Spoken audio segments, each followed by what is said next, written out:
There's three basic things that you can spend your money on outside of payroll. Mortgage interest, and this can be on personal or real property, basically any loan that is secured. And then this can be, you can use it for rent or lease payments, but the rent or the lease needs to have been in place before February 15th of 2020, as well as utilities. Same thing. If the utilities were in place before February 15th, 2020, then they can be allowed as a non-payroll cost.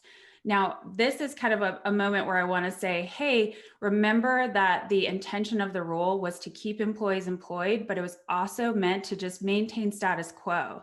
This loan was not meant to fuel growth efforts. So if you're going out and renting new spaces, adding new utilities to your P&L, then the SBA is not going to like that, and they don't want that to be included in your PPP funds. Okay, so make sure that when you're going to prove these costs, that you also have some proof showing that these items, these expenses were in place before February 15th of this year.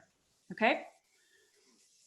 And what I've been liking to do for when people are going to apply for forgiveness is I kind of have been recommending for people to choose what's the best and easiest way to document these expenses. So you might have, let's say you got $1 million loan, you might have $900,000 of payroll costs that you can include. So you're trying to come up with another $100,000 of expenses, but maybe just 2 or 3 or 4 months of rent will fill in those expenses. I'm saying, well, if it's easy to document the rent and show those expenses, it might be more advantageous for you, an easier process and an easier application to review.